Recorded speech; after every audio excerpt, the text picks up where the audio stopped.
നമസ്തേ.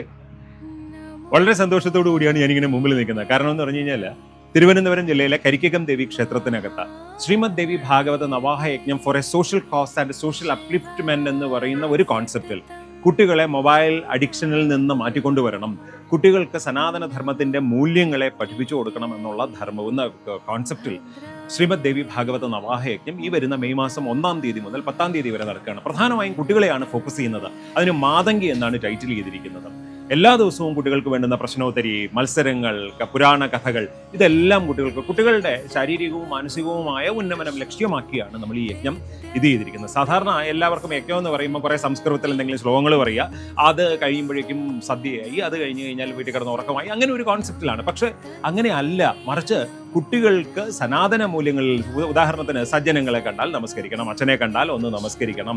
നമ്മുടെയൊക്കെ കുട്ടികൾ ഈ നമസ്കരിക്കുക അല്ലെങ്കിൽ ബഹുമാനിക്കുക എന്നൊക്കെ പറയുന്നതിൽ നമുക്ക് പുരോഗമനമൊക്കെ പുറത്തു പറയാൻ എളുപ്പമാണ്. നമ്മുടെ സ്വന്തം വീട്ടിലെ കുട്ടികൾ വഴിമാറി നടക്കുമ്പോഴാണ് നമുക്ക് തോന്നുന്നത്, അയ്യോ നമ്മൾ അത് അങ്ങനെയല്ലല്ലോ ചിന്തിക്കേണ്ടിയിരുന്നത്, നമ്മുടെ പാരന്റിങ്ങിൽ എവിടെയോ വിഷയമുണ്ടോ നമുക്ക് തോന്നുന്നത്.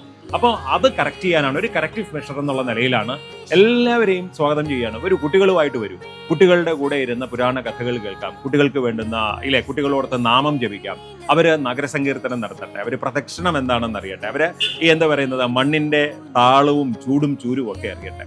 അങ്ങനെ ഒരു ക്രമത്തിലാണ് ശ്രീമദ് ദേവി ഭാഗവത നവാഹ യജ്ഞം ക്രമപ്പെടുത്തിയിരിക്കുന്നത്. ഹിസൈനസ് നമ്മുടെ ആദിത്യവർമ്മ ആണ് എന്താ പറയുന്നത് വിശിഷ്ടാതിഥിയായി ഭദ്രദീപം തെളിക്കുന്നത്.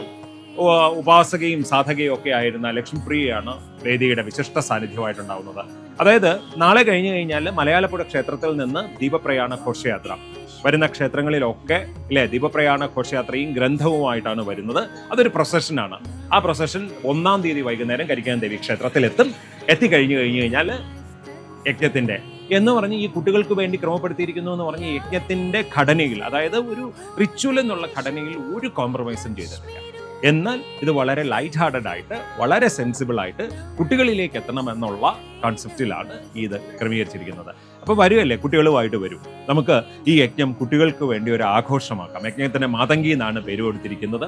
സാക്ഷാൽ വാഗ്ദേവതയായ വിദ്യാദേവതയായ സരസ്വതി ദേവി സാക്ഷാൽ മാതങ്കി സർവ്വ അനുഗ്രഹങ്ങളും ചൊരിയട്ടെ എന്ന് പ്രാർത്ഥിച്ച നമസ്തേ.